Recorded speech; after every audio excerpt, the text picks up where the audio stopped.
Okay, we're rolling. Hey, it's Dave from the How to Podcast series. I hope you're doing well. I'm trying to play with my phone in a better spot. As I listened back to the last few episodes, I can tell you I'm not super happy with the audio quality, not having a microphone and studio, but I'm here. Welcome to the show. It's Dave, How to Podcast series. Thanks for pressing play. Stick with me. I'm glad you're here. Well, we have a team in our house again today, ripping up the entire basement. Everything like waist high and below is now gone. All of the walls, all the insulation, everything. And it's not fun. It's not something I would encourage anyone to pursue for a hobby or because you got a few extra minutes. This is not an enjoyable experience at all. And our team today, they were cutting down some of the wall and they nicked a water pipe, which then started spraying water all over my basement. Oh, good. So now we have no water in the house with the water shut off as we wait for a plumber during the flood time, which is hard to find a plumber, to now come and fix a pipe damaged by somebody else, meaning that we don't have any water for showers or toilet flushes and the like. So it's just a comedy of errors and setbacks and money. Oh, did I mention the money? Yes. We got a water heater and we installed it after the first flood. The second flood took out the second, which would have been our second hot water tank, because the water was twice as high as the first time, warranting a new replacement tank. And now we're going with our third tank, which comes tomorrow, if we have water hooked up from the plumber. See how all this works? And the third tank, they want to charge us $1,200 Canadian to pay for the tank that was damaged by the second flood. Isn't that nice? They're like, well, just put it in your insurance. It'll cover it there. That means the insurance doesn't cover other things that the insurance was meant to cover because there's a water tank. So anyways, all of this to say, everybody, if you live in a place in the world where you have a sewer pipe in your house where the water drains out, you might want to plug it anytime you know of a significant rainfall so that there's no opportunity for any sewage to come into your house, and then just deal with the clean water that comes into your house. Mental note for the next time or for your first time. That's a good place to start. You can tell the plumbing stuff and the flood stuff is top of mind. But anyways, let's get back to podcasting, Dave, because that's why we're here.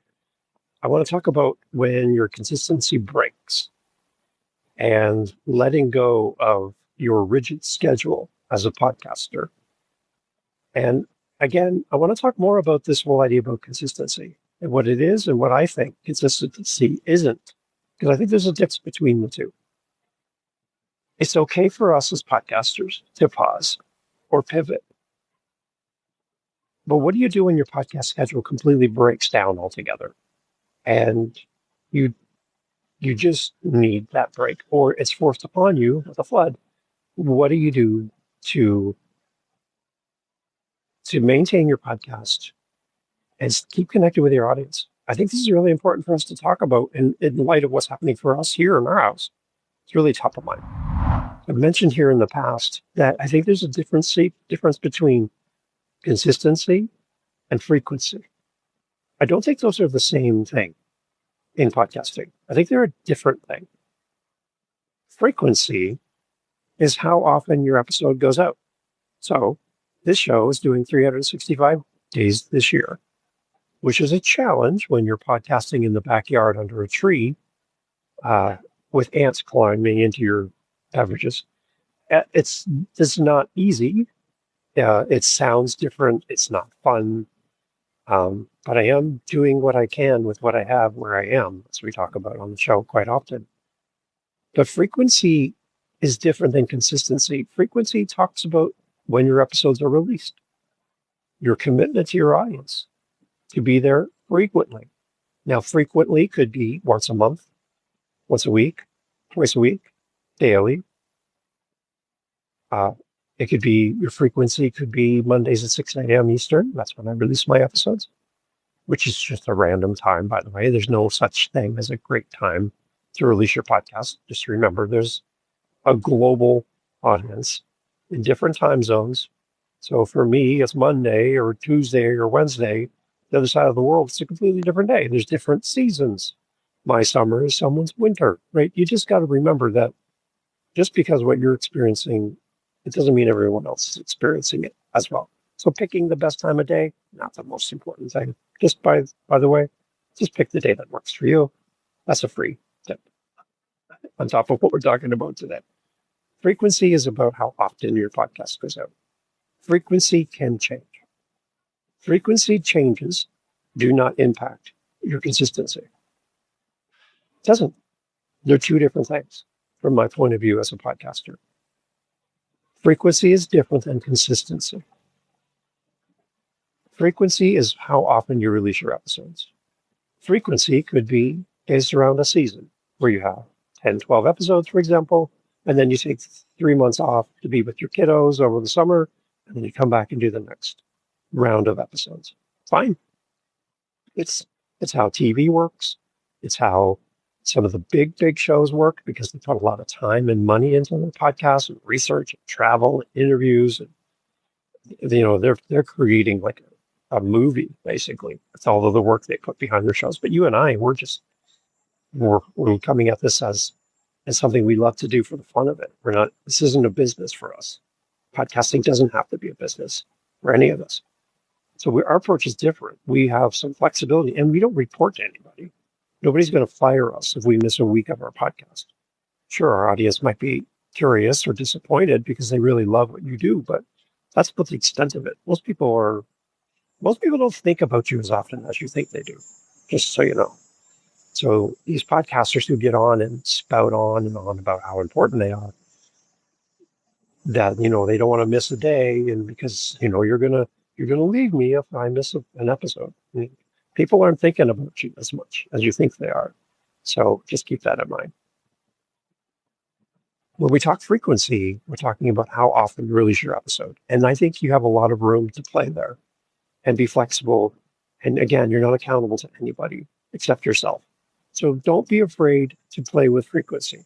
Don't be afraid to switch things up. But if it's going to be significant change, like you're going to take a break or you're going to switch from this to this, you could just give your audience a heads up, not because you have to, but because it's just nice for you to do. So consider just letting your audience know, I'm going to take a break, or I'm switching from being weekly to being every second week. Those are all things that you can do in your podcast, and just let people know. Why? Because people care about you. People care about you as a person. People have associated themselves with you as a listener of your podcast.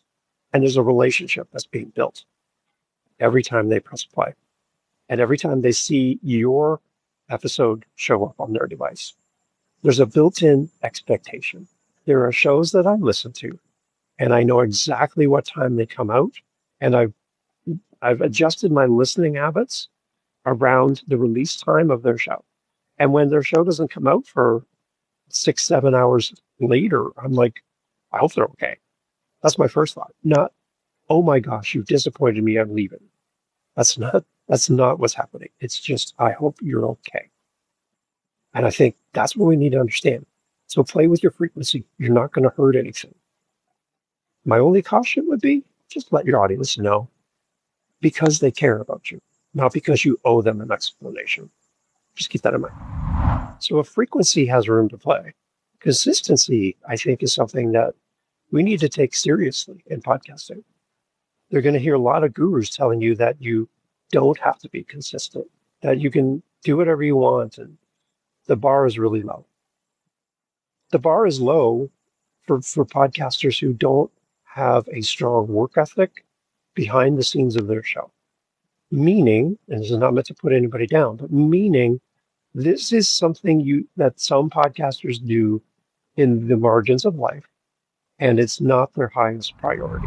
If your goal in your podcast is to make this something that's going to help you in the future, this can't be an afterthought. Your podcast can't be something that you do when you get around to it. It can't be something that you do for a spurt and then you just walk away from and then complain that you're not seeing growth. Just because you started a podcast doesn't mean you get an audience. To get an audience, it's going to take time. It's going to take frequency and consistency over a period of time to build a relationship with people where they know, like, and trust you to the point where they will change their week, their day, their time to accommodate you. That takes time. And if you treat podcasting as an occasional thing you do, you guys are really not that committed to it, and don't expect the results that other podcasters get by pouring their lives into their show and into their community. There's a difference. You're going to get results. It's just going to be different results. And you can't measure your podcast with very marginal effort to somebody's podcast who pours their heart and soul into their show.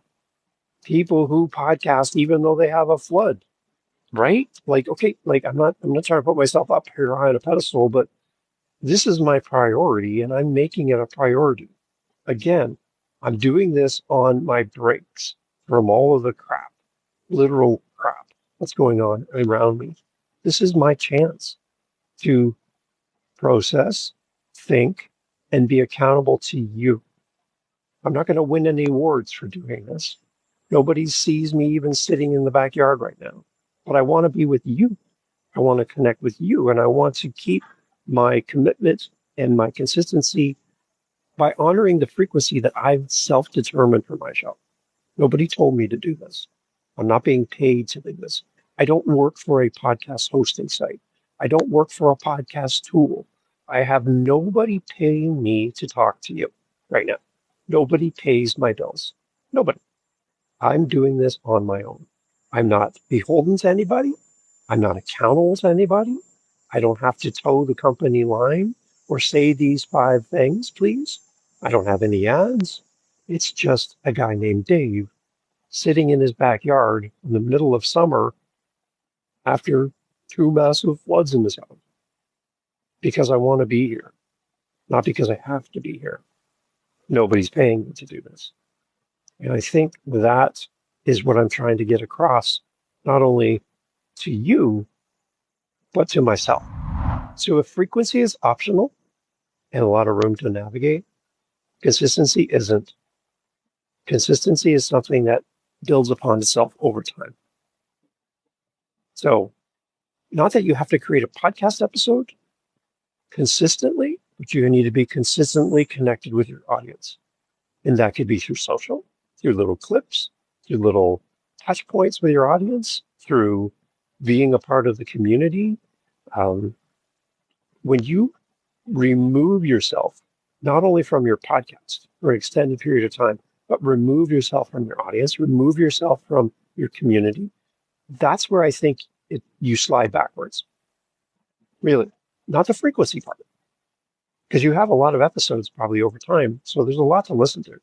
It's the consistency part. When you remove yourself from your community, that's where I think you start slipping. So let's put this into context out of the How to Podcast series into Dad Space.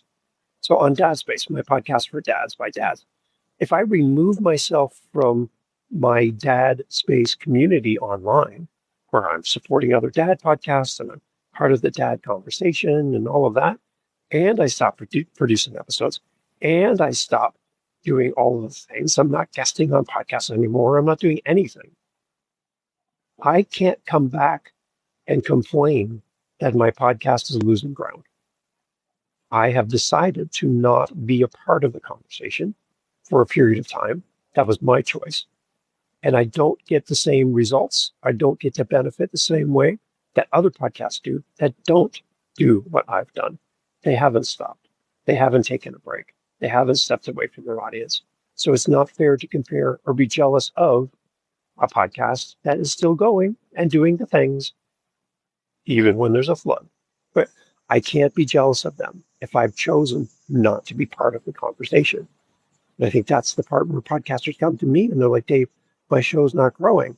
And then we look at their podcast and they're like, well, you haven't released an episode in 6 months. They're like, yeah, I know. I don't really have time, but how do I get famous? Well, it's like, well, that's completely backwards. That is not how anything works in podcasting.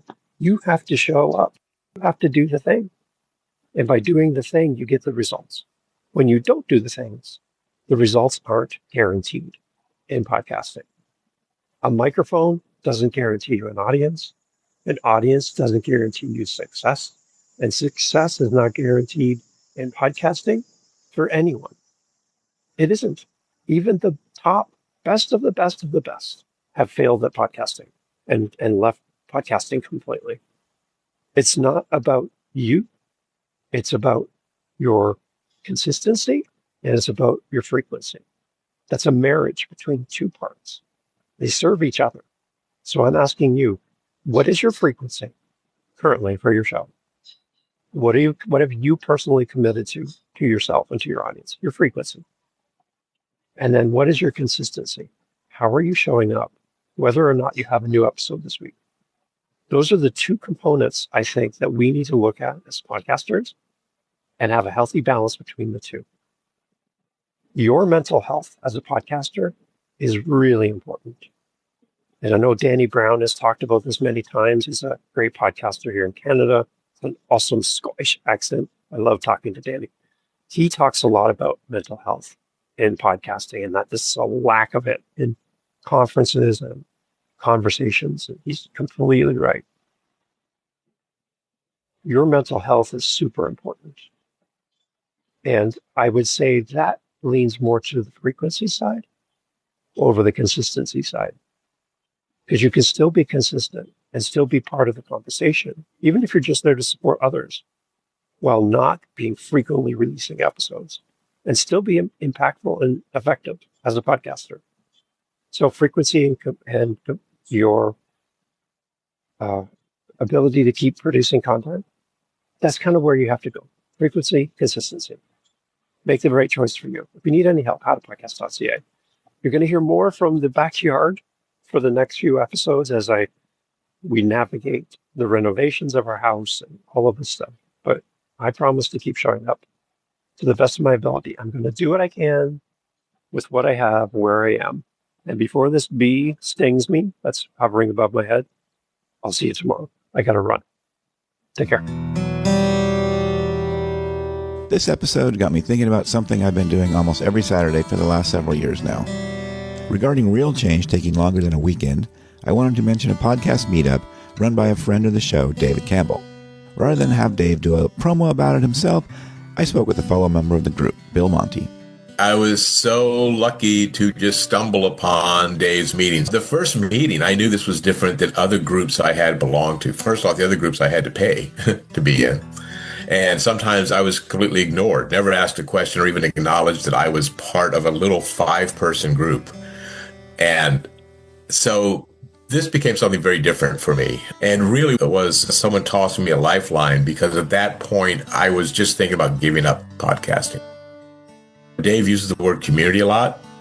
And that's exactly what we've built. We've built this little podcasting community of people who actually care for each other. There's no judgment. There's no sales. It's a great place to learn, and it's a great place to feel safe. If you're looking for a podcast community that feels more like a long-term conversation than a weekend transformation, the easiest way to join is visit Dave's site, howtopodcast.ca, and scroll down to the meetup. It's free, and honestly, it's one of the few podcast groups I keep coming back to. You're still here. Awesome. Okay, question from a podcaster, Dave. How long does my podcast have to be? Each episode. What's a good podcast length? Well, this is completely like that thing people say, how long is a piece of rope? Right? It's as long as it needs to be. That's it. And what I've found interesting in conversation with podcasters in the past is they say, well, I have to have a consistent length of podcast episodes. Well, that's a radio model. Really? That's not a podcasting model. There's no mandatory maximum minimums for the length of your episode in a podcast. I've mentioned Danny Brown before. He has the 1-minute podcast hits. His podcast isn't 1 minute exactly, but it's in a minute, 2 minutes, 3 minutes range. And he just has one tip, short, done, boom, out the door. I love it. What a great idea, right? So you can have a podcast like Danny Brown's 1-minute podcast tips, or you can have a Joe Rogan 3-hour podcast, right? There's really no guardrails here. Do whatever you want as far as the length of your show. What I would suggest for you is to go with a lower number, shorter episode to start, and build from there. Because shorter episodes are easier to record, they're easier to edit, they're easier to produce, and they take up less time to do. So instead of deciding, I'm starting a new podcast and I'm going to do an hour podcast every episode, why don't you do 15 minutes and just get your feet under you? Learn how to use the mic, learn how to do the podcast, learn how to do all the post-production, the show notes, the website, all that, social media. Invest in that side of it to support the launch of your podcast instead of creating a podcast that's too long and too cumbersome that you can't navigate. Let your podcast be shorter at the beginning and then add to it as resources or time becomes available. You could do a 1 hour podcast, or you could do 2 30-minute podcasts in the same time frame. So why not do 2 instead of 1? Because that's 2 weeks of content instead of 1 week. You can also do 1 episode every 2 weeks, 1 episode a month. You don't have to commit to a daily podcast, a weekly podcast, or every second week podcast. You can do whatever you want. So the length of time a podcast is completely up to you. Create what works around your calendar more than what you think the audience wants. And then after you have a few episodes, put a survey out and ask your audience, you guys loving this? Do you want more? Do you want less? Let your audience tell you and give you direction. But at the end of the day, even if your audience doesn't want more with you, you can only do what you can with what you have where you are. So commit to yourself and make it manageable so that you don't podcast and then just stop podcasting. We want you to keep podcasting, like they say at Buzzsprout and on Buzzcast. So everyone, keep podcasting and pick something manageable. Your audience is going to love having time with you, whether they get 1 minute, like Danny Brown, or 3 hours, like Joe Rogan.